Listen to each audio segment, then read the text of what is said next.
প্রিয় দর্শক, আপনাদের সবাইকে স্বাগত জানাচ্ছি। আমি এস এম আকাশ। দেখছেন দেশ ভাবনা, এই মুহূর্তে বাংলাদেশ। আজ আমরা ইন্টারন্যাশনাল কাস্টমস ডে বিষয়ে আলোচনা করব। আর এ বিষয়ে আলোচনা করার জন্য আমাদের স্টুডিওতে তিনজন অতিথি আছে, তাদের সাথে আপনাদের পরিচয় করে দিই। আমাদের সাথে রয়েছেন Mohammad Rashedul Alam, commissioner, customs, excise ও ভ্যাট কমিশনারেট, ঢাকা পূর্ব। আপনাকে স্বাগত জানাচ্ছি। আমাদের সাথে আছে সুলতান মাহমুদ, ডেপুটি এডিটর, দৈনিক আমার দেশ। আপনাকে স্বাগত। আমাদের সাথে আরও আছেন মোহাম্মদ শহীদুল ইসলাম, অতিরিক্ত কমিশনার, কাস্টমস হাউস, পানগাঁও। আপনাদের তিনজনকেই স্বাগত জানাচ্ছি। প্রথমে মোহাম্মদ রাশেদুল আলম, সহজ করে একটু বুঝতে চাই কাস্টমস বিষয়টা, যে বিষয়টা আসলে কি, কার উপরে প্রযোজ্য, এটা আরেকটু যদি বলে দিই। এরকম ধরুন, আমি দেশের বাইরে গেলাম, আমি কিছু সোনা আনতে চাই, গোল্ড, আমি কি আনতে পারবো? বা প্রবাসী ভাইয়েরা যখন আসবে, তিনি কি একটা বড় একটা টেলিভিশন আনতে পারবে? একটু যদি সহজ করে বোঝান আর কি বিষয়টা। আপনাকে ধন্যবাদ। আন্তর্জাতিক কাস্টমস দিবস উপলক্ষে আজকের যে আয়োজন, সেই জন্য এনবিআরের যারা অংশীজন রয়েছেন, আপনাদের মাধ্যমে আমরা এনবিআরের সকল অংশীজনকে আন্তর্জাতিক কাস্টমস দিবসের শুভেচ্ছা জানাচ্ছি। একই সাথে দীপ্ত টিভিকেও শুভেচ্ছা জানাচ্ছি যে এরকম একটা পরিসর তৈরি করেছে, যেখানে আমরা কাস্টমসের লোকজন কাস্টমস সম্পর্কে জনগণের সাথে আমাদের সম্পর্ককে তৈরি করতে পারি এবং পুনর্নির্মাণ করতে পারি। তো যে প্রসঙ্গে আপনি বলেছেন যে আমাদের যাত্রী পরিষেবা নিয়েই আপনি প্রশ্নটা করেছেন, মূলত যে যারা এয়ারপোর্ট দিয়ে আসা যাওয়া করেন তাদের বিষয়ে। তো তারা কোন কোন জিনিসগুলো আনতে পারবেন আর কোন কোন জিনিসগুলো আনতে পারবেন না, সেটা নিয়েই আপনার মূলত প্রশ্নটা। তো তার মধ্যে কয়েকটা শ্রেণী বিভাগ আছেন। একটা হচ্ছেন যারা আসছেন তার নিত্য প্রয়োজনীয় এবং ব্যবহার্য যেই জিনিসপত্রগুলো থাকে, এগুলো সবসময়ই শুল্কমুক্ত থাকে। এরপরে টেলিভিশনের মধ্যে বিভিন্ন ইঞ্চি আছে, বিভিন্ন ধরনের টেলিভিশন আছে। তো একটা টেলিভিশন তিনি আনতে পারবেন তার সুনির্দিষ্ট ট্যাক্স দিয়ে, কিন্তু এটা যখন একটার বেশি চলে আসে, কমার্শিয়াল কোয়ান্টিটি হয়ে যায়, তখন সেটা আমরা করি যে এটা আনা যায় না, কারণ দেশীয় আমদানির একটা প্রক্রিয়া রয়েছে, সেই প্রক্রিয়ার মধ্যে আনতে হবে। একটা ব্যাগেজ সুবিধা আর একটা সাধারণ আমদানি। তাহলে কোনো সাধারণ আমদানির জিনিস কেউ যদি ব্যক্তিগত প্রক্রিয়ায় আনতে চায়, তখন সেটা আমরা অ্যালাউ করি না। এই একটা আইনের বাধা রয়েছে। দ্বিতীয় হচ্ছে স্বর্ণের ক্ষেত্রেও একই কথা রয়েছে। স্বর্ণ আমদানি করতে পারবেন একজন, একটা বার নিয়ে আসতে পারবেন একটা নির্দিষ্ট পরিমাণ, এর বাইরে আনলেই সেটা কমার্শিয়াল হয়ে যায়। আর কমার্শিয়ালভাবে এই গোল্ডটা আনতে হলে বাংলাদেশ ব্যাংকের পারমিশন প্রয়োজন রয়েছে, একই সাথে রয়েছে এলসি করার প্রয়োজনীয়তা। আমরা একটা জিনিস দেখি কি, আমাদের দেশে যে ফরেন রিজার্ভটা রয়েছে, সেটার সাথেও এটা একটা সম্পর্ক রয়েছে। আমরা যদি শুধু স্বর্ণ আমদানির ক্ষেত্রেই আমাদের বৈদেশিক অর্জিত মুদ্রাটাকে ব্যবহার করে ফেলি, তাহলে আমাদের চাল ডাল আমদানি করতে হয়, বিভিন্ন জিনিস, ঔষধপত্র আমদানি করতে হয়, সেখানে কিভাবে খরচ করব। সুতরাং এই বিষয়টাকে র্যাশনালাইজ করবার জন্য আইনের কাঠামোর মধ্যেই কোনো কিছু জিনিসকে সুনির্দিষ্ট মাত্রায় রয়েছে, যাতে করে আমরা আমাদের কষ্টার্জিত বৈদেশিক মুদ্রাটা কিভাবে ব্যবহার করব, সেই র্যাশনালাইজেশনের জন্যই স্বর্ণ বা বিভিন্ন দামি জিনিস, বিলাসী দ্রব্য আমদানির ক্ষেত্রে কিছু রেস্ট্রিকশন রয়েছে। অনেক ধন্যবাদ মোহাম্মদ শহীদুল ইসলাম। আপনি যদি একটু এই দিবস সম্পর্কে বলেন, বিশেষ করে এই দিবসে প্রতিপাদ্য যা দেখতে পাচ্ছে যে অতন্ত্র প্রহরা আর দৃঢ় অঙ্গীকারে দেশের সুরক্ষায় কাস্টমস। তা এখন আমার মনের মধ্যে জাগলো যে অতন্ত্র প্রহরা, কাদের প্রহরা দিতে হয় আপনাদের? ভালো একটা প্রশ্ন করেছেন। এটা কাদেরকে প্রহরা দিতে হয়? কাস্টমস হচ্ছে একটা অন্যতম বর্ডার এজেন্সি।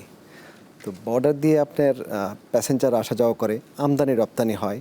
সুতরাং এই যে আমাদের যে মানুষের মুভমেন্ট এবং পণ্য আমদানি রপ্তানি, এগুলির মাধ্যমে আসলে দেশে সুরক্ষা করা, সঠিকভাবে পণ্যটা আমদানি হচ্ছে কিনা, আপনি শুল্ক কর পরিশোধিত হচ্ছে কিনা, প্যাসেঞ্জাররা যারা যাতায়াত করছে তারা আপনার চোরাচালান করছে না, তারা স্বাভাবিক প্রক্রিয়ায় আসা যাওয়া করছে আপনার নিয়ম মেনে, দেশের আইন মেনে। তারপর হচ্ছে যে রপ্তানি, যেটা হচ্ছে রপ্তানির ক্ষেত্রেও আপনার যে বিধিবিধানগুলি রয়েছে আমাদের, সেগুলি পরিপালনের মাধ্যমে রপ্তানি হচ্ছে কিনা। তো সুতরাং এই যে সবগুলি বিষয়কে আপনার কাস্টমস কর্মকর্তাদের মাধ্যমে কিন্তু এটা সম্পন্ন হয়, কাস্টমসের মাধ্যমেই। কারণ অন্য কোনো এজেন্সি কিন্তু এই কাজটা করে না, আপনার শুল্ক আদায় করে না, কিংবা এই যে পণ্য যে আসা যাওয়া করে সেটা কাস্টমস প্রক্রিয়া সম্পন্ন করে না, সেটা কাস্টমসে করে থাকে। সুতরাং এই জন্যই হচ্ছে অতন্ত্র প্রহরা। এই যে যেমন ধরেন যে আপনি আমাদের দেশে আমদানি হচ্ছে পণ্য। এখন আমি যদি সঠিক, আমাদের কাস্টমস কর্মকর্তারা যদি সঠিকভাবে রাজস্ব আদায় না করে, তাহলে কিন্তু দেশের আপনার এই যে উন্নয়ন হয়, সেই উন্নয়ন কিন্তু আপনি উন্নয়নের অক্সিজেন তো হচ্ছে রাজস্ব, সেই রাজস্ব কিন্তু আমরা যোগান দিতে পারবে না দেশ। সুতরাং এই যে অতন্ত্র প্রহরা, এটা একটা হয়তো রূপকার্থে ব্যবহৃত হয়েছে, কিন্তু এটার ব্যাপক অর্থ হচ্ছে যে দেশকে নানা দিক থেকে সুরক্ষা দেওয়াটাই হচ্ছে অতন্ত্র প্রহরার কাজ। সাথে সাথে যদি একটু বলে ফেলেন, সেটা হলো এই যে এই দিবসটা আসলে কেন পালন করা হয়? এটা হচ্ছে যে আসলে কাস্টমস, আন্তর্জাতিক কাস্টমস দিবসটা হচ্ছে ওয়ার্ল্ড কাস্টমস অর্গানাইজেশনের একটা প্রোগ্রাম। এটা ওয়ার্ল্ড কাস্টমস অর্গানাইজেশন 1953 সালে 26শে জানুয়ারি প্রতিষ্ঠিত হয়। এটা প্রথমে আপনি সিসিসি, কাস্টমস কোঅপারেশন কাউন্সিল নাম ছিল, আর 1994 সালে এটা ওয়ার্ল্ড কাস্টমস অর্গানাইজেশন নামকরণ করা হয়। তো এই যে কাস্টমসের আপনি টোটাল এখন সদস্য সংখ্যা হচ্ছে 187টা দেশ। এই সকল দেশে কাস্টমসের যে ফাংশনটা পরিচালিত হয়, সেগুলি তো আপনার হচ্ছে আন্তর্জাতিকভাবে এই সংস্থার মাধ্যমে সেটি আপনার নির্ধারিত হয়ে থাকে, যে তার কিছু গাইডলাইন্স থাকে, কি সকল আপনার যে সকল বিধিবিধানগুলি আমরা করে থাকি সেগুলোর সাথেও কিন্তু ওয়ার্ল্ড কাস্টমস অর্গানাইজেশন যে সকল নির্দেশনাগুলি দেয় তার কিছুটা সাহায্য রাখতে হয় আসলে আমাদেরকে। সুতরাং ওই সকল দিক বিবেচনায় যে আন্তর্জাতিক কাস্টমস দিবসের একটা প্রতিপাদ্য নির্ধারণ করা হয় কাস্টমসের কাজের গুরুত্ব এবং মান বিবেচনায়। যেমন এবছরেরটা হচ্ছে আপনি যেটা বললেন যে customs protecting society through vigilance and commitment, অতন্ত্র প্রহরা আর দৃঢ় প্রত্যয়ে দেশের সুরক্ষায় দিচ্ছে কাস্টমস। এই যে এটাই হচ্ছে এই প্রতিবাদের মূল বিষয় আসলে। যে সুলতান মাহমুদ, আপনি সাংবাদিক হিসেবে, বিশেষ করে অর্থনৈতিক প্রতিবেদক হিসেবে অনেক প্রতিবেদন করছেন অর্থনৈতিক বিষয়ে, আপনি খোঁজখবর রাখেন। সামগ্রিকভাবে আপনার দৃষ্টিতে বাংলাদেশের কাস্টম ব্যবস্থা এখন কোন পর্যায়ে আছে? ধন্যবাদ। দুজন কাস্টমস কর্মকর্তা, রাজস্ব বিভাগে যারা দীর্ঘদিন ধরে কাজ করছেন, তাদের কথা আমি মন্ত্রমুগ্ধ হয়ে শুনছিলাম। ওনারা যেটি বলছিলেন, মূলত কাস্টমস, ওয়ার্ল্ড কাস্টমস অর্গানাইজেশন যখন থেকে চালু করেছে, সেই ওয়ার্ল্ড কাস্টমস অর্গানাইজেশনের কাতারে বাংলাদেশ সামিল হয়েছে 1994 সালে। বেগম খালেদা জিয়া যখন প্রাইম মিনিস্টার এবং সাইফুর রহমান যখন অর্থমন্ত্রী। বিশ্ব বাণিজ্য উদারীকরণ যেটি হয়েছে, সেটি কিন্তু সেই সময়ই বাংলাদেশ সেই উদারীকরণ বাণিজ্যে পথ চলা শুরু করেছে। এবং তার প্রেক্ষিতে এই যে ওয়ার্ল্ড কাস্টম অর্গানাইজেশনের মেম্বার হওয়াটা জরুরি হয়ে পড়েছিল, কারণ এই কাস্টমস যখনই বলবেন আপনি, তখনই কিন্তু বিশ্ব বাণিজ্য অন্যতম অনুষঙ্গ। আমরা যখন বিশ্বের অন্যান্য দেশের সাথে আমদানি রপ্তানি করি, সেটি কাস্টমসের কর্মযোগ্য সেখানে অপরিহার্য। সেই প্রেক্ষাপটে যখন আধুনিকায়ন করা হচ্ছে সারা বিশ্বে, কাস্টমসের আইন যুগোপযোগী করা হচ্ছে, তথ্য প্রযুক্তির সন্নিবেশন ঘটানো হচ্ছে, তখন সেই কাতারে কিন্তু বাংলাদেশ অনেকটাই পিছিয়ে নেই বললেই চলে। কিন্তু আইনি যে সুরক্ষা, এটার মাধ্যমে কিন্তু শুধুমাত্র যেটি আমার আলোচক পূর্ববর্তী বক্তা বলছিলেন, যে রাষ্ট্রের অক্সিজেন, রাজস্ব আয়, এই কাস্টমসের মধ্য দিয়ে, কাস্টমসের যে আইন, তার মধ্য দিয়ে কিন্তু শুধু রাজস্ব আয় নয়, কাস্টমস যে শুল্ক, সেই শুল্কায়নই শুধু না, এর মধ্য দিয়ে দেশ সুরক্ষা, নিষিদ্ধ কোনো পণ্য আমদানি যাতে না হয়, বাণিজ্য যাতে না হয়, সেই সুরক্ষাটাও এই কাস্টমস আইনের মধ্য দিয়ে দেয়া হয়ে থাকে। আমরা বলে থাকি ইবিএটা কেন? Everything but arms. আপনি সব কিছু আনতে পারবেন, কিন্তু আর্মস আপনি আনতে পারবেন না। যেটি প্রথম বক্তা যেটি বলছিলেন, কাস্টমস কমিশনার, যে আপনি নির্দিষ্ট পরিমাণ ট্যাক্স দিয়ে আপনি নতুন একটি টেলিভিশন বা কম্পিউটার, যখন শুল্ক সহ কম্পিউটার আমদানির বিষয়টি ছিল, তখন নির্দিষ্ট পরিমাণ শুল্ক দিয়ে আমদানি করতে হতো। আবার যখন শূন্য শুল্ক ঘোষণা করা হলো, তখন বিনা শুল্কেই কেউ ব্যবহারের জন্য কম্পিউটার বা কম্পিউটার অ্যাক্সেসরিজ আমদানি করতে পারত। স্বর্ণের কথা যেটি বলা হচ্ছে, স্বর্ণে আপনি এটি লাক্সারি, এটি অনেকটা সময় যারা আমাদের প্রবাসে কাজ করে তাদেরকে আমাদের কিন্তু আপনাকে জানতে লাগবে, আমার দর্শকরা অনেকে জানেন যে আমার সোনা স্বর্ণ যেটিকে আমরা বলে থাকি, সেই স্বর্ণ হলো দেশের অর্থনীতির ভিত্তিকে অনেক সময় মজবুত করে। যে দেশের স্বর্ণ এবং ডলারের মজুত যত শক্তিশালী, সেই দেশের অর্থনীতি তত শক্তিশালী। অনেক দেশ আছে বিশ্বের যারা ডলার নয়, স্বর্ণ কিনে মজুত করে তার অর্থনীতির ভিত্তিকে শক্ত করে। বাংলাদেশেও এই স্বর্ণ আমদানির নীতিমালা রয়েছে। এর মধ্যে ব্যাগেজে বা ব্যবহারের জন্য যে পরিমাণ স্বর্ণ আমদানি করা যাবে বা যাবে না সেটি একবারে সুস্পষ্ট, এবং এই যে 25-26 অর্থ বছর, সেখানটাতেও একটি নতুন ক্লজ যুক্ত করে সেই স্বর্ণের অবাধ আমদানি, এই যে বিদেশ ফেরত আমরা যারা হজে যাই বা প্রবাসে আমরা কর্মসংস্থান, সেখানটাতে আমরা জনশক্তি হিসেবে আমাদের যে কাজ করে, তারা আসার সময় কতটুকু স্বর্ণ আনতে পারবেন? তিনি যতবার আসবেন ততবার ওই পরিমাণ স্বর্ণ আনতে পারবেন? নো, সেটিকে এবার এই রহিত করা হয়েছে এই সর্বশেষ বাজেট দিয়ে। বলা হচ্ছে আপনি এক বছরে, এক ফিসক্যাল ইয়ারে আপনি এতটুকু স্বর্ণ আনতে পারবেন। সেটি যতবার আসবেন ততবার নয়, যতবার আসেন ততবারের মধ্যে এতটুকু স্বর্ণ আপনি আমদানি করতে পারবেন। সেটি কেন বলা হয়েছে? আর না হলে এই যে বিদেশ থেকে তখন যারা আসে, তখন তারা কি করবে? প্রচুর স্বর্ণ কিনে নিয়ে আসবে ইচ্ছে মতো, এনে এইখানটার বাজারটাকে ভোলাটাইল করে ফেলবে। এটি যাতে করতে না পারে, অতএব দেশের অর্থনৈতিক স্বার্থ সেটিও সুরক্ষা হচ্ছে। আপনি আনলে ট্যাক্স পাচ্ছেন, কিন্তু যত আনবেন ততই কর পাবেন, সেটিও কিন্তু না। সেটি দিয়ে দেশের অর্থনীতির আবার কোনো কাঠামো ভেঙে যায় কি না সেটিও দেখবার কতগুলো বিষয় আছে। আমাদের, আপনি যেটি বলছিলেন প্রশ্নটি, যেটি আমাদের কাস্টমস কেমন আছে, আমাদের কাস্টমস লক্ষ্য এবং উদ্দেশ্য মহৎ, কিন্তু বাস্তবায়নের দাঁড়ে দাঁড়ে হোঁচট খেতে হয় যারা আমদানি এবং রপ্তানি বাণিজ্যের সাথে যারা সম্পৃক্ত। তাদের দেখবেন তার অভিযোগ এই কাস্টমসকে ঘিরে, কাস্টমস হাউসকে ঘিরে, বন্দরকে ঘিরে, স্থল, নৌ, যত বন্দর আমাদের আছে সব জায়গাকে ঘিরে কিন্তু যারা মূলত ব্যবহারকারী এই কাস্টমসের, তাদের কিন্তু অভিযোগের কোনো সীমা পরিসীমা নাই। কোনোটি একেবারে কারেক্ট, আবার কখনো কখনো যা ইচ্ছা তাই যথেচ্ছা করতে পারেন না বলেই তারা সেটির মিসইউজ করে থাকেন। এই জায়গাতেই এই যে নীতি এবং বাস্তবায়ন, যে রাজস্ব বোর্ড পুনর্গঠন করা হচ্ছে বা সংস্কার করা হচ্ছে, সেইখানটাতে যিনি নীতি প্রণয়ন করবেন তিনিই বাস্তবায়ন করবেন। তাহলে যিনি বাস্তবায়ন করবেন তার পথের মতো করেই, তার উপযোগী করেই সেই নীতিটা করতেন। এখন যেটি এই সরকার, অন্তর্বর্তীকালীন সরকার, সেই জায়গা থেকে ঘুরে দাঁড় করবার জন্য কি করেছে? কাস্টমসকে, এই এনবিআরকে দুটি ভাগে ভাগ করেছে। একটি হলো নীতি প্রণয়ন করবে, আরেকটি হলো বাস্তবায়ন করবে। নীতির জায়গায় নীতি থাকবে, অল স্টেক হোল্ডার যারা আছে তাদেরকে ডেকে এনে এই নীতিটা তৈরি করা হবে। এক্সপার্ট এবং যারা এটার ইউজার তাদের সাথে আলাপ আলোচনার মধ্য দিয়ে সেটি করবেন, এবং যারা বাস্তবায়ন করবেন ওনাদের মতো চৌকস যারা দক্ষ কর্মকর্তা আছেন, ট্রেন্ড যারা, তারা সেটিকে বাস্তবায়ন করবেন। এটি যদি হয় তাহলে বাংলাদেশের কাস্টমস বা রাজস্ব ব্যবস্থা নিয়ে এখন যে অভিযোগগুলো আমরা হর হামেশা শুনতে পাই, সেটি অনেকটাই কমে আসবে বলে আমি মনে করি। অনেক ধন্যবাদ। উনি বললেন যে ব্যবসায়ীদের যে অভিযোগ, এটা আমরাও শুনি, পত্রপত্রিকায় শুনি, ব্যবসায়ীদের, একজন ব্যবসায়ী থাকলে হয়তো ভালো হতো।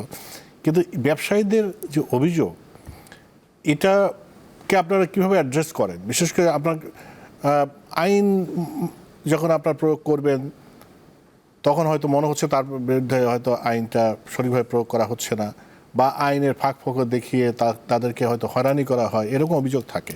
আপনার অভিজ্ঞতা কি বলে? আমাদের অত্যন্ত স্পর্শকাতর বাট খুবই গুরুত্বপূর্ণ প্রশ্নটা আপনি করেছেন। এই প্রশ্নটার জাতির কাছেও আমাদের জবাব দিবার প্রয়োজন রয়েছে। প্রথম কথা হচ্ছে যে আমদানি এবং রপ্তানি প্রক্রিয়ার সাথে আমরা সরাসরি জড়িত। এই প্রক্রিয়ার মধ্যে কতজন অভিযোগ করে, আমরা প্রথমে এই অভিযোগটার একটা কোয়ালিটেটিভ এবং কোয়ান্টিটেটিভ অ্যানালাইসিস প্রয়োজন। যদি আমরা দেখি যে আজকের দিনে ধরে নিচ্ছি চিটাগং কাস্টম হাউসে 10,000 বিল অফ এন্ট্রি সাবমিট হয়েছে। 10,000 বিল অফ এন্ট্রির মধ্যে 9,000ই আজকের দিনের মধ্যেই রিলিজ হয়ে যাচ্ছে। 1000 থাকছে, এই 1000ও 3 দিনের মধ্যে রিলিজ হয়ে যায়, হয়তো সর্বোচ্চ 20 থেকে 30টা আটকে থাকে এই জন্য যে সেখানে বিএসটিআই বা অন্যান্য ল্যাব টেস্টের প্রয়োজন হয়, অথবা কখনো কখনো লিগ্যাল কমপ্লিকেসি থাকলে তার ব্যাখ্যার প্রয়োজন হয়। তাহলে আমার যে 99% রিলিজ হয়ে গেল 3 দিনের মধ্যে, তার এটা একটা হচ্ছে মিনিমাম প্রসিডিউরাল টাইম আমাকে দিতে হবে, এই সময়ের মধ্যে চলে গেছে। এই 99% যে নিয়ে গেছে আমার কাছ থেকে সঠিক সার্ভিস পেয়ে, সে কথা তারা বলেনি। শুধুমাত্র 1% আমি ধরে নিচ্ছি তর্কের খাতিরে তাদের আমাদের সার্ভিসের বিষয়ে কমপ্লেন রয়েছে। তো সেই 1%-এর বিবেচনায় আমি বাকি 99%কে নেগেটিভ করতে পারি না। সেজন্য বলেছি এটার একটা কোয়ান্টিটেটিভ অ্যানালাইসিস প্রয়োজন। আর যে 1%-এর মধ্যে রয়েছে সমস্যাটা, সেই 1%-এর মধ্যে একটা হচ্ছে কেউ আছেন যারা অতিরিক্ত আইনকে লঙ্ঘন করে চাইছেন যে সুবিধা নিতে, আবার একই কথা কাস্টমসের বিরুদ্ধে এখানে বলা, আই মাস্ট বি অনেস্ট, যে এখানে আমাদেরও দোষ ত্রুটি থাকবার সম্ভাবনা রয়েছে। এখানে দুই পক্ষ, একজন সুযোগ নিতে চাইছে, দুজনেই সুযোগ সন্ধানী এখানে। আবার কিছু আছে যে আইনের কমপ্লিকেশনের জন্য অথবা কোনো কোনো ক্ষেত্রে খুবই কম সময়ের ক্ষেত্রে হয়তো আইন বুঝবার ক্ষেত্রে সে অবদ্ধতার জন্য এটা তৈরি হয়েছে। আর কাস্টমসের প্রতি একটা ভয় বা যে কোনো কিছুর ক্ষেত্রেই ভয়ের একটা প্রধান কারণ হচ্ছে আইন বা টেক্সট সম্পর্কে মানুষের অজ্ঞতা। মানুষ যখন আইনটা সম্পর্কে জানবে না, তখনই সে এইটাকে ভয় পাবে। আরেকটা হচ্ছে যিনি কাজ করছেন তার মধ্যে যদি অপরাধ বোধ থাকে, তবেই তিনি ভয় পাবেন। এই দুটোকেই যখনই আমরা সরাই দিতে পারবো, একটা হচ্ছে আইন সম্পর্কে আমদানিকারক এবং রপ্তানিকারকরা যথাযথভাবে জানবেন, তখনই তারা আমাদের প্রক্রিয়া সম্পর্কে আমাদেরকে যে জবাবদিহিতার মধ্যে নিয়ে আসতে পারবেন। আরেকটা কাজ হচ্ছে দুপক্ষকেই সংযত হতে হবে। যে ব্যবসায়ীদের মধ্যে সবাই নয়, একটা ছোট্ট অংশ আছেন যারা আইনকে বাইরে কাজ করতে পারেন, ঠিক সেটা হতে পারে আমাদের মধ্যেও। সুতরাং আমাদের দুপক্ষকেই সংযত হয়ে সামনে যেতে, সংযত হতে হবে এবং সহযোগিতামূলক অ্যাটিটিউড নিয়ে কাজ করতে হবে। মোহাম্মদ শহীদুল ইসলাম, আপনার অভিজ্ঞতা কি? আপনি তো ডে টু ডে হ্যান্ডেল করছেন, বিশেষ করে এই যে আপনার সহকর্মী বললেন যে আইন সম্পর্কে অজ্ঞতা, যারা আইন প্রয়োগ করেন এবং প্রণয়ন করেন, আপনাদেরও তো দায়িত্ব আছে, যারা আপনার স্টেক হোল্ডার তাদেরকে এই বিষয়ে জানানো বা বোঝানো, এই বিষয়ে কি আপনাদের কোনো উদ্যোগ আছে? দেখেন, আইন সম্পর্কে অজ্ঞতা না, তা ঠিক আছে যে আমাদের মধ্যে আপনি যারা কাস্টমসের অংশীজন, এই অংশীজনদের মধ্যে কিছু অংশ থাকে আপনার যেমনটা বললেন যে তারা হচ্ছে আইনটাকে হয়তো ভিন্নভাবে তাদের নিজেদের স্বার্থে ব্যবহার করার চেষ্টা করেন। আর তখন আমাদের কাজটা কি? আমাদের কাজটা হচ্ছে তার ভুলটাকে ধরিয়ে দেয়া। তো যখন আমরা ভুলটাকে ধরিয়ে দিচ্ছি, তখন গিয়ে একটা সমস্যা হচ্ছে যে আপনি যে অভিযোগের কথাটা আসে, তখন হচ্ছে অভিযোগের বিষয়টা চলে আসে। স্যার যেমনটা বললেন, এটা আসলে অনেক স্পর্শকাতার আপেক্ষিক একটা বিষয়, এবং এটার স্যার চমৎকারভাবে বলেছেন যে এটা কোয়ালিটেটিভ অ্যান্ড কোয়ান্টিটেটিভ অ্যানালিসিস করেই আসলে বের করতে হবে যে আমাদের অভিযোগ কেমন আসে আর অভিযোগের সত্যতা এবং তার আসলে অ্যাড্রেসিংটা কাস্টমস কীভাবে করে থাকে। তো আমরা আমাদের কাস্টমসের তরফে আমাদের যতটুকু সম্ভব আসলে, যে আপনি আইনের বাইরে তো কাজ করার কোনো সুযোগ আসলে খুব একটা নাই, কিন্তু আইনটাকে যতটা সম্ভব আমাদের পক্ষে খুব ফ্লেক্সিবল ওয়েতে অ্যাপ্লাই করা যায়। কারণ আপনি এখন সারা পৃথিবী হচ্ছে ট্রেড ফ্যাসিলিটেশনের বিষয়টা হচ্ছে অগ্রগণ্য একটা বিষয়। ট্রেডকে যত ফ্যাসিলিটেট করা যাবে, তত দেশের অর্থনীতি বিকশিত হবে। আপনি আমার দেশের বিজনেস যে কম্পিটিটিভনেস, সেটা কিন্তু বাড়বে। তো সেটা না বাড়লে আমরা বাংলাদেশ, এখন আপনি এই বছর আমরা গ্র্যাজুয়েশনে করে একটা মিডল ইনকাম কান্ট্রিতে যাব। তো 2026-এর এই যে নভেম্বরের পরবর্তী সময়টা আমাদের জন্য কঠিন একটা সময় হবে। তো সুতরাং এই সকল বিবেচনায় নিয়ে আমাদের যে আইন কানুন বিধিবিধান সহ এবং ট্রেডকে ফ্যাসিলিটেট করা, এই সব কিছু নিয়েই কিন্তু কাস্টমস আসলে কাজ করছে, যাতে করে এটাকে জনগণকে সর্বোত্তম সেবাটা দেওয়া যায় এবং সাথে সাথে যেটা সবচেয়ে গুরুত্বপূর্ণ, দেশের সুরক্ষা দেওয়া যায়, অর্থনীতিকে, সমাজনীতিকে এবং দেশের যে জনস্বাস্থ্য সহ এই যে সকল কিছুকে যাতে আমরা সুরক্ষা দিতে পারি। তো এই সব কিছু মিলেই তো আমাদেরকে কাজ করতে হচ্ছে। এবং সেখানে আপনার কখনো কখনো কিছু হয়তো অভিযোগ আসে, সেটাকে আমরা আমাদের মতো করে আইনের মধ্যে থেকেই আসলে সেটাকে অ্যাড্রেস করি। সাথে আরেকটু যদি এখন যোগ করেন, সেটা হলো এর আগে যেটা সুলতান মাহমুদ বলছিলেন যে শুধু রাজস্ব আদায় না, অনেকগুলো কাজ আছে, যেমন ধর নিরাপত্তা, আর্মস যাতে না আসে বা অতিরিক্ত স্বর্ণ যাতে ঢুকে না যায়, এরকম অনেকগুলো কাজ আছে।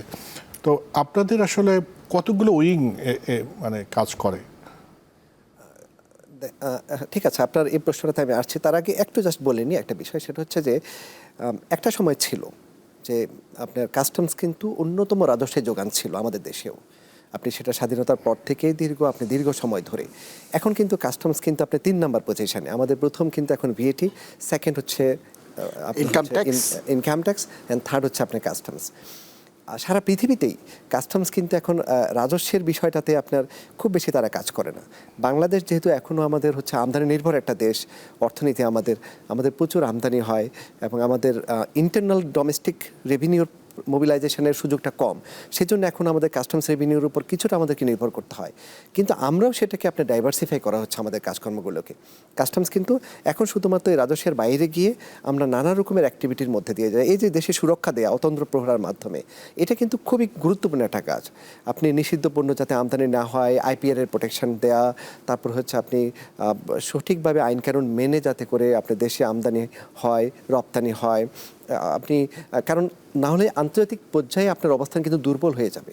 আপনি যে বিজনেস ইন্ডেক্সে আপনার অবস্থান অনেক লো হয়ে যাবে। তো সেগুলিকে মাথায় রেখে কিন্তু আমরা নানা দিকে আপনার কাজ করি। আমাদের রাজস্ব আদায় এটা একটা কাজ, পাশাপাশি নানা রকমের অ্যাক্টিভিটির মাধ্যমে কিন্তু আমরা দেশের অর্থনীতি, সমাজ এগুলিকে আমরা সুরক্ষা দিই। আপনি যেটা প্রশ্নটা করেছেন সেটা হচ্ছে যে আমাদের কয়টা বিভাগ আসলে কাজ করে। আপনি একে তো হচ্ছে যে আমরা আসলে কাস্টমস পলিসি করার জন্য আমাদের একটা উইং থাকে। এরপর আমাদের যে ইন্টারন্যাশনাল কাস্টমস অ্যাফেয়ার্স দেখার জন্য একটা উইং কাজ করে। তার মাধ্যমে হচ্ছে আমরা আপনি আন্তর্জাতিক অঙ্গনের সাথে কাস্টমসের যে যোগসূত্রতা প্রতিষ্ঠা করা, সেটার কাজটা আমরা করি। আর এই যে বাস্তবায়নের যে কাজটা, সেটাও কিন্তু আমাদের আপনার হচ্ছে যে আমাদের কাস্টমস উইং থেকে করা হয়। সেখানে আপনার এই সব কিছু মিলেই মোটামুটি এই 2-3টা ডিভিশনের মাধ্যমে আমরা এই কাজ করি। সামগ্রিক কাজটা আপনারা সমাধান করেন। সুলতান মাহমুদ, যেটা আপনাকে জানতে চাই সেটা হলো, ধরেন এই আমদানি, তাই না, যে আমদানি করা, ইন্দ্রাতে এটা দেখভাল করেন যে আমদানি পণ্য কোনটা আসতেছে, ঠিক মতো শুল্ক দিচ্ছে কিনা। কিন্তু শুল্ক নির্ধারণ যেটা, ধরেন ফল, যে ফলটা আমাদের দেশে হয় না, কিন্তু এই ফলটা মানুষের স্বাস্থ্যের জন্য বা আমাদের জন্য দরকার, কিন্তু তার উপরে এত বেশি শুল্ক আরোপ করা হয়েছে যে সেটা আসলে ক্রয় ক্ষমতার বাইরে চলে যাচ্ছে। এই ধরনের অভিযোগগুলো শুনি, এগুলো আপনি কতটা সত্য আসলে? দেখেন, ওনারা দুজন যে কথাগুলো বলেছে, এই কাস্টমস হলো বাণিজ্যের বহুমাত্রিক বাণিজ্য, সেটিকে দ্বার উন্মুক্ত করে দেয়া। ওনারা যেটি বলেছেন শুধুমাত্র আমদানি, শুধু আমদানি না, আমদানি এবং রপ্তানি। আপনি এই আমদানি এবং রপ্তানির মাধ্যমে ওভার ইনভয়েসিং, আন্ডার ইনভয়েসিং করে টাকা পাচার করছেন কিনা, দেশের ডলার পাচার করছেন কিনা, সেটি দেখবার দায়িত্বও কিন্তু কাস্টমসের। আবার অ্যাট দ্য সেম টাইম আপনি যেটি ফল বললেন, এই বাংলাদেশের শিল্পায়ন, সেটিও কিন্তু কাস্টমসের আইন দ্বারা বাংলাদেশের শিল্পায়নকে ত্বরান্বিত করবার দ্বার উন্মোচন করা হয়েছে। আমরা রমজানে খেজুর খাবো, সেটার জন্য আমি সেই জায়গায় এত দাম কেন হতে হবে? আমি সেই জায়গায় আসছি। আপনি তখন কি করবেন? এই যে আইন বেঁধে দিয়েছে যে আমার লোকাল ইন্ডাস্ট্রিকে বিকশিত করতে লাগবে। এখন ধরে নেন চাইনিজ, আমার লোকাল হোম গ্রোন প্রোডাক্ট যেটি আছে সেটি দিয়ে আমি স্বাবলম্বী হতে পারি, কিন্তু চাইনিজ বা ইন্ডিয়ান কোনো পণ্য সেটি যদি চলে আসে, আমার ইন্ডাস্ট্রি দাঁড়াবে না, আমি স্বনির্ভর হতে পারবো না। সেই জন্য এখানটাতে অতিমাত্রায় কাস্টমস, এটি হলো নিরুৎসাহিত করবার জন্য। ধরে নেন একটি মার্সিডিজ বেঞ্জ বা রেঞ্জ রোভার, এই গাড়িটি আপনি সামর্থ্য আছে আপনি কিনবেন, বাট এটিকে মোটা দাগে নিরুৎসাহিত করবার জন্য 800% পর্যন্ত করারোপ করবার বিধান রয়েছে। এখন আমাদের কোনো ইন্ডাস্ট্রিয়ালিস্ট, কদিন আগে দেখলাম, গত বছরেই এনেছে বিএমডাব্লিউ, মিথ্যা ডিক্লারেশন দিয়েছে। মিথ্যা ডিক্লারেশন দিয়ে এটিকে একটা হলো ইন্সপেকশন করবে একটা টিম, আরেকটা হলো টিম শুল্কায়ন করবে। যে টিমটা কাস্টমসের ইন্সপেকশন করবে তিনি গড়মিল করেছেন। তিনি যে সময়ে এই গাড়িটার প্রোডাকশন হয়েছে সেই সময়টা চেসিস নাম্বার সার্চ দিলেই কিন্তু তার প্রোডাকশন কাল, কবে কোত্থেকে আসছে, উৎস সব কিছু বেরিয়ে আসে। মিথ্যা ঘোষণা হয়েছে, বলা হয়েছে এটি রিকন্ডিশন, কিন্তু ফ্রেশ নিউ কার এনে প্রায় 200 বা প্রায় 2 কোটি টাকা দামের একটি গাড়ি, সেটিকে 57 লাখ টাকা দেখানো হয়েছে। এটির মধ্য দিয়ে কি হয়েছে? এটির মধ্য দিয়ে সরকার ক্ষতিগ্রস্ত হয়েছে দুই পক্ষর রাজস্ব থেকে। এখানে দুই পক্ষ, যিনি আমদানি করেছে এবং যিনি শুল্কায়ন বা যিনি মূল্যায়ন করেছে, দুই পক্ষ সেখানটাতে অসততার, অসাধুতার আশ্রয় নিয়েছে, যে কারণে রাষ্ট্র ক্ষতিগ্রস্ত হয়েছে। এটা প্রোটেক্ট করবার দায়িত্ব, সুরক্ষা দেবার দায়িত্বটি হলো কাস্টমসের। আমাদের একজন খুব বড় ব্যবসায়ী এখন নাই, তার ছেলেরা এখন ব্যবসা করছেন। মার্সিডিজ বেঞ্জ মিথ্যা ঘোষণা, স্ক্র্যাপ ঘোষণা দিয়ে সেটিকে আনলেন। আনার পর সেটিকে কমলাপুর আইসিডি থেকে সেটিকে ফাইন্ড আউট করা হলো এটি স্ক্র্যাপ নয়, এটি মার্সিডিজ বেঞ্জ। ওই সময়ে সবচেয়ে আধুনিক এবং দামি বিলাসবহুল গাড়ি, সেটি আটকে দিয়েছিল। একটি আটকে দিয়েছে, উদ্ঘাটন করেছে, আরেকটি পথ উন্মোচন করে দিয়েছে অন্যায় করবার জন্য।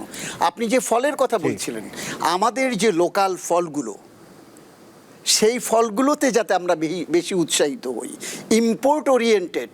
আপনি বলেন যে পুষ্টিবিদরা বা যারা খাদ্য বিশেষজ্ঞ তারা হয়তো বলবেন, আমি একটি আপেলে আমার কতটুকু ভিটামিন আছে সি, আমার একটি পেয়ারাতে কতটুকু আছে, আমার ডলারের স্বল্পতা কি পরিমাণ, কোথায় গিয়ে দাঁড়িয়েছিল আমার ডলার, হাহাকার ছিল। অত্যাবশ্যকীয় ঔষধ সেটিও ইম্পোর্ট করবার মতো আমার দেশের অর্থনীতিতে ডলার ছিল। আপনি খেজুরের প্রসঙ্গ তুলেছেন, সামনে রমজান, সামনে রমজান, শুধু খেজুর নয়, খেজুর থেকে শুরু করে আপনি দেখবেন রমজান এলেই খেজুর সহ যে পণ্যগুলো ইম্পোর্ট ওরিয়েন্টেড সেগুলোর কিন্তু রমজান এলেই ট্যাক্স বেড়ে যায় তা কিন্তু নয়। ট্যাক্স প্রতি বাজেটে কর কাঠামো চেঞ্জ হতে পারে প্রয়োজনের নিরিখে, সেগুলো বিচার বিশ্লেষণ করে একটি ফিসক্যাল ইয়ারে ওটিই থাকে। এখন 2025-26 যে ফিসক্যাল ইয়ার, সেটির কোন ফলে কতটুকু ট্যাক্স দিতে লাগবে, কোন উৎস থেকে আসবে, সেটি কিন্তু প্রেসক্রাইব করা আছে। তাহলে এখন যদি আপেলের কেজি 200 টাকা হয়, রমজান এলে সেটি 400 টাকা হবে কেন? এর মধ্যে কাস্টমসের কোনো দায় নাই। কেন দায় নাই? এখানে কাস্টমসের যে এইচএস কোডে এই ফলটি আসবে সেটি বলা আছে এখানে তৃতীয় পক্ষ সুবিধা নিচ্ছে। আপনি বলছেন যে বিভিন্ন ফল, একই ফল আপনি নিজে ব্যবহার করবার জন্য আনতে গেলেও আপনাকে ট্যাক্স দিতে হতে পারে। বলা আছে শ্বাসযুক্ত কোনো ফল হলে সেটির উপরে 10% শুল্ক দিয়ে আনতে হবে। আমি নিজে একবার ভুক্তভোগী। আমি একবার থাইল্যান্ড থেকে বিভিন্ন রকমের ফল কার্টুন করে নিয়ে এসেছি, একান্তই আমার নিজের পরিবারের জন্য। কিন্তু যেহেতু 4-5টি বক্স দেখেছেন, কাস্টমস কর্মকর্তা আমাকে পেয়ে বসেছেন। উনি যখন শুনলেন যে আমি সাংবাদিক, উনি আরও আইনের খাতা খুলে বসলেন, বই দেখালেন, এইচএস কোডে আপনার এই শুল্ক আরোপ করা আছে। কিন্তু কি পরিমাণ আনলে এটি শুল্কায়ন হবে, সেই জায়গাতে উনি আমাকে ডার্কে রাখার চেষ্টা করলেন। যেহেতু আমি এনবিআর দীর্ঘদিন ধরে এই রাজস্ব আদায় বা রাজস্ব বিভাগ নিয়ে কাজ করেছি, আমি কিছুটা ঠেকে হলেও জেনেছি, পড়েছি। আমি তখন তাকে বললাম যে আপনি তো আইন দেখালেন আমাকে, এটা কোন পরিমাণে আনলে, এটা কি বাণিজ্যিক না পারিবারিক ব্যক্তিগত খাবার জন্য আপনি এখানটাতে করলেন? একটা পর্যায়ে উনি আমাকে বললেন, আচ্ছা ঠিক আছে, আমি আপনাকে ছেড়ে দিলাম। যদি আপনি ওটিকে পরিপূর্ণভাবে ওনাকে দেখাতে না পারতেন তাহলে আপনাকে পেয়ে বসতো। এটি হলো মিস ইউজ অফ ল। জি, আপনার কাছে আবার আসবো। আমি কিন্তু আপনি রাশিদুল আলম হয়েছে, রাজ করা হয়েছে যে এই ফল, বিশেষ করে খেজুর বা এই যে মানুষের, যখন আপনারা নীতি প্রণয়ন করেন বা এই যে শুল্কগুলো বসান, এই জিনিসগুলো মাথার মধ্যে থাকে কিনা? প্রথম হচ্ছে যে যখন নীতি প্রণয়ন করা হয়, অর্থাৎ ট্যারিফ আরোপ করা হয়, কোন পণ্যের উপর কত শতাংশ শুল্ক আরোপ করা হবে, তখন কয়েকটা মৌলিক বিষয় বিবেচনা করা হয়। এটা কি ফিনিশড প্রোডাক্ট, র ম্যাটেরিয়ালস অথবা ইন্টারমিডিয়েট প্রোডাক্টস, এইটা একটা জিনিস থাকে। আরেকটা জিনিস থাকে নিত্য প্রয়োজনীয় পণ্য, ঔষধ জাতীয় নাকি বিলাস পণ্য। এই শ্রেণী বিভাগ করে র মেটেরিয়ালসের উপরে সবচেয়ে কম শুল্ক, ইন্টারমিডিয়েট পণ্যের উপরে একটু বেশি, আর ফিনিশড প্রোডাক্টের উপরে সবচেয়ে বেশি। আর যদি সেটা লাক্সারি গুডস হয় সেটার উপরে সবচেয়ে বেশি।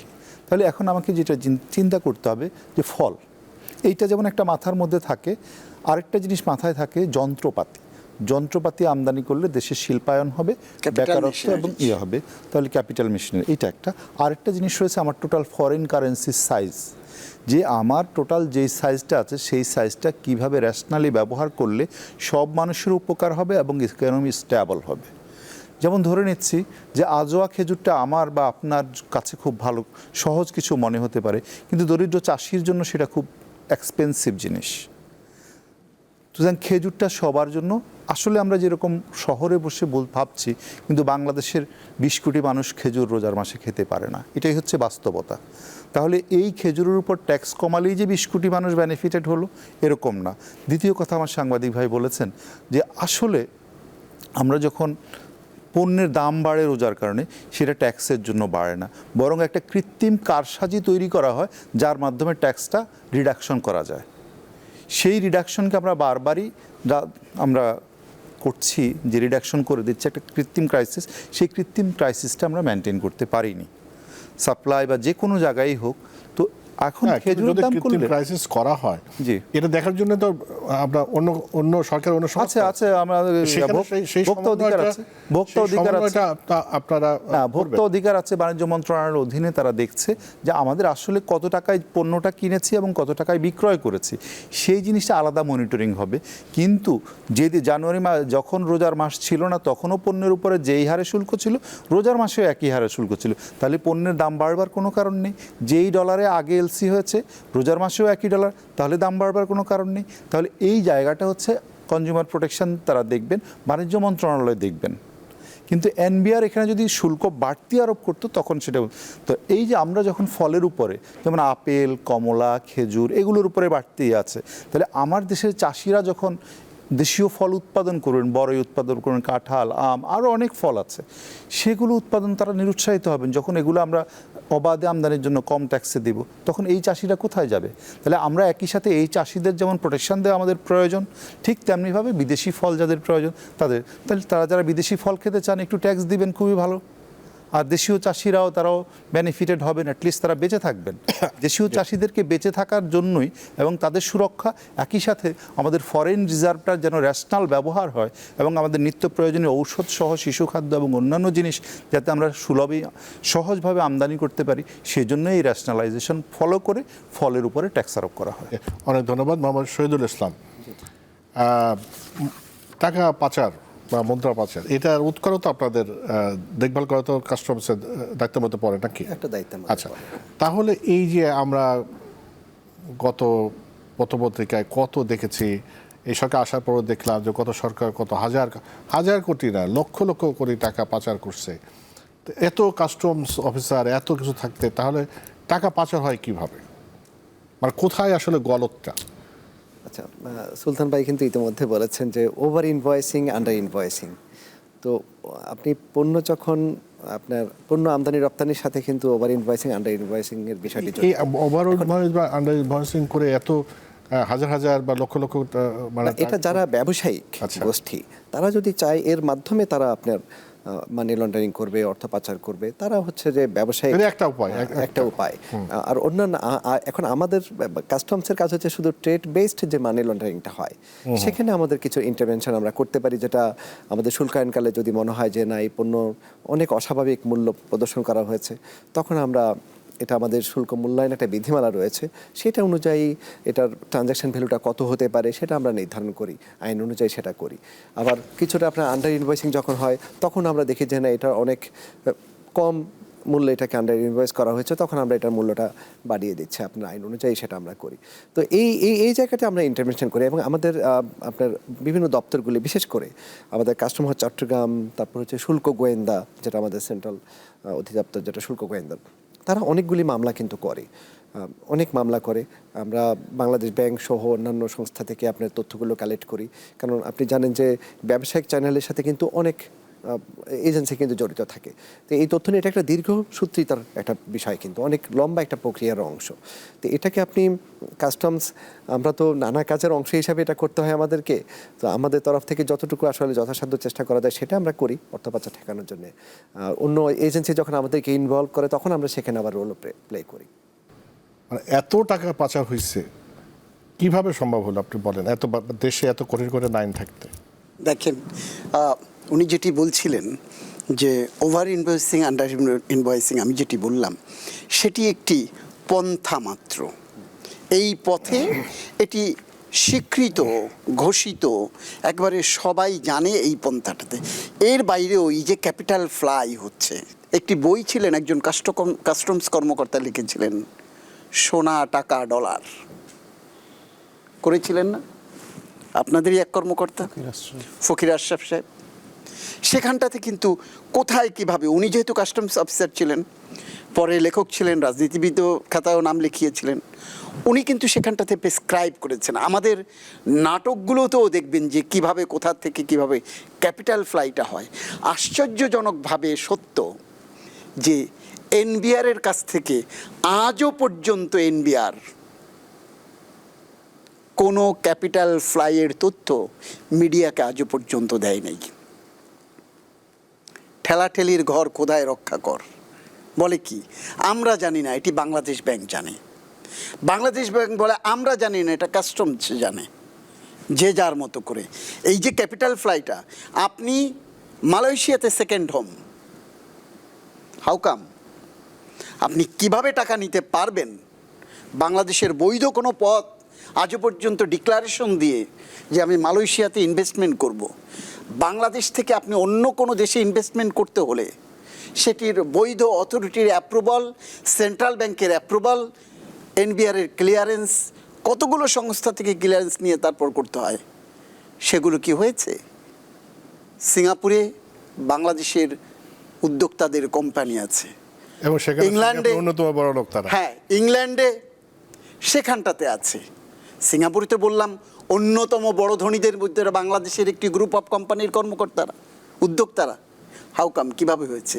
এই যে বললাম কোট আনকোট চৌকস কর্মকর্তাদের সাথে যোগ সাজসে, যদি তাই না হবে, একজন মতিউরের 1000 কোটি টাকা, প্রায় 300টি অ্যাপিলেটে গিয়ে, উনি অ্যাপিলেটের চিফ ছিলেন, প্রায় 300টির মধ্যে প্রায় 100টি সরকারের বিপক্ষে উনি রায় দিলেন।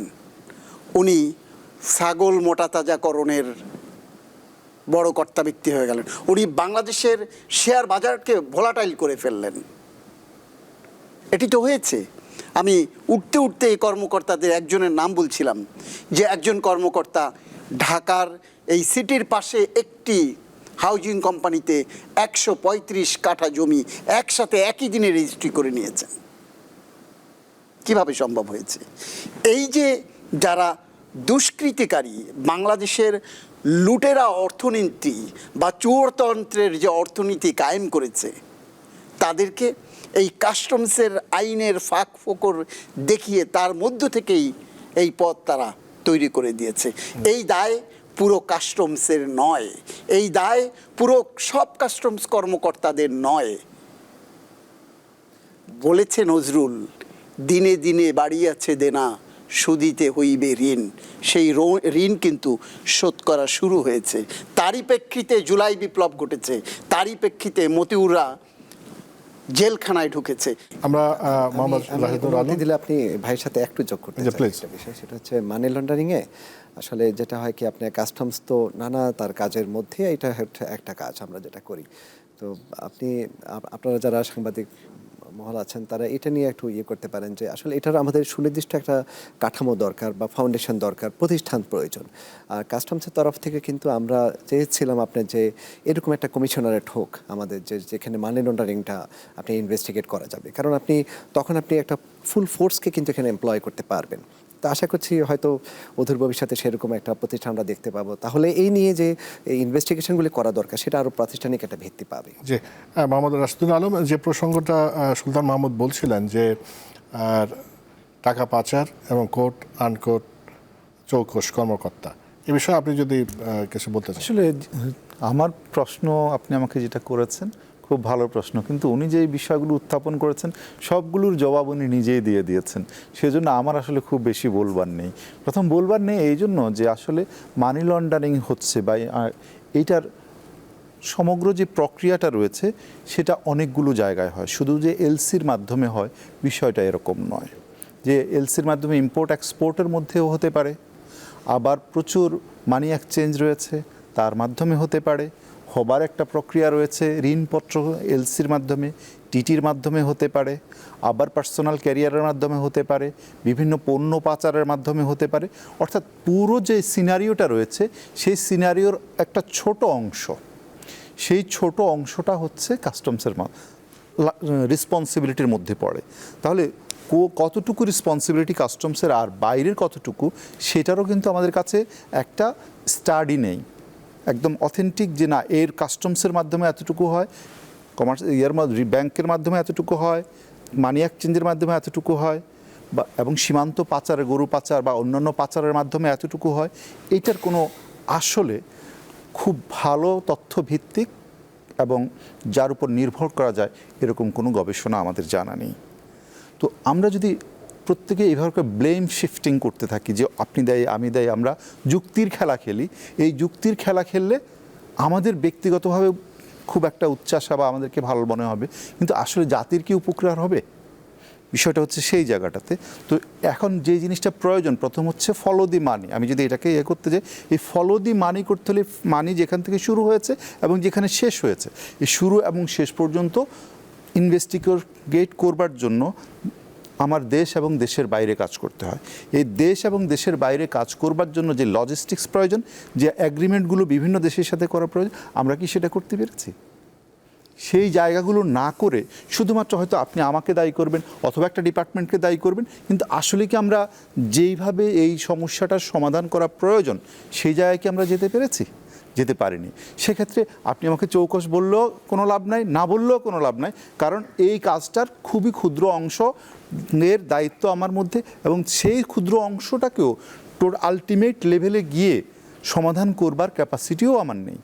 সুতরাং যেই বিষয়টার ক্যাপাসিটি হয়তো ব্যক্তিগত হিসেবে আমার নেই, বা অথবা এনবিআর একাও নয়, এনবিআরের কিছু দায়িত্ব রয়েছে, কিছু কাজও তারা করছে মানি লন্ডারিংয়ের উপর, কিন্তু ওই যে বলেছি মানির এন্ডিংটা যে দেশের সাথে শুরু হয়েছে যেখানে যায় শেষ হয়েছে, অতটুকু যাবার জন্য রাষ্ট্রীয় আন্তঃরাষ্ট্রীয় যোগাযোগ এবং আন্তঃরাষ্ট্রীয় সক্ষমতার প্রয়োজন রয়েছে। আমরা ধীরে ধীরে যেহেতু আমরা সমস্যাটা বের করতে পেরেছি যে এইভাবে হচ্ছে, তাহলে সেই সমস্যাটা সমাধানের পথেও আমরা অগ্রসর হচ্ছি। এনবিআর বিভিন্ন দেশের সাথে মানি লন্ডারিংয়ের বিষয়ে কাজ করছে, আমাদের বাংলাদেশ ব্যাংক কাজ করছে। সুতরাং সমস্যাটা যেহেতু আসছে, নিশ্চয়ই আপনাদের সহযোগিতায়, আমরা যেহেতু আপনারা দায়িত্ব দিয়েছেন, রাষ্ট্র দিয়েছে, আমার এই সাংবাদিক বন্ধুরা যেহেতু তীর্যকভাবে বলছেন, নিশ্চয়ই এটারও সমাধান হয়ে যাবে, আমরাও আরও সামনের দিকে যাব। Thank you. আমরা সেটা প্রত্যাশা করব, কিন্তু ওই যেটা বললাম আমি এখানটাতে আকাশ একটু অ্যাটেন্ড করতে চাই। এক সেকেন্ড বলি যে বিষয়টা, যেমন ধরেন যে ব্লেম গেমের কথা বলছি, খেলায় আমরা বলতেছি এখন একজন এই মানে অভিযোগের খেলা যদি খেলতে থাকে একজন আর একজন, কিন্তু যারা মূল খেলোয়াড় ওদের খেলার আমি খেলে যেতেই থাকবে আর আমরা দেখতেই থাকবো। আমি শেষ করবো যদি 1 মিনিটে যদি কিছু বলতে। আমি যেটা বলছি, রাশেদ সাহেব যেটি বলছিলেন যে অভিযোগের রাজনীতি, আমার সক্ষমতা কতটুকু আছে, আমি সবারটা বাদ দিলাম। উনি যেটিকে বলছেন ক্ষুদ্র অংশ, সেই ক্ষুদ্র অংশ নিয়ে আজও পর্যন্ত এনবিআর পক্ষ থেকে এটিকে আজও পর্যন্ত বাংলাদেশের স্বাধীনতার 54 বছরে এসেও আমার অ্যানালাইসিসটা আমি করলাম না কেন? বাংলাদেশ ব্যাংকের পার্ট বাংলাদেশ ব্যাংক করেনি, এলসির মাধ্যমে যেটা হচ্ছে সেটি বাংলাদেশ ব্যাংকের দায়। আমার দায়টুকু এখনও আমি শুরু করতে পারলাম না কেন? আমি সেখান থেকে বলবো এখনই আপনারা ঐক্যবদ্ধ হন, আপনারা যারা কর্মকর্তা আছেন, আপনাদের যারা শীর্ষ কর্মকর্তা আছে, তারা বলুক যে আমি আমার কাজটুকু, আমার যাতে ব্লেমটা না আসে সেই জায়গাটিকে আমি অ্যানালাইসিস করব for the interest of our organisation, of our government, for the nation. জি, for the nation. Mohammad Shahidul Islam 1 মিনিটে যদি বলেন। প্রশ্নটা হলো এরকম, সেটা হলো এই যে কাস্টমস কতটা জনবান্ধব এবং ব্যবসা বান্ধব, বা কোনো চ্যালেঞ্জ আছে কিনা, বা আপনারা আরও কি করতে চান?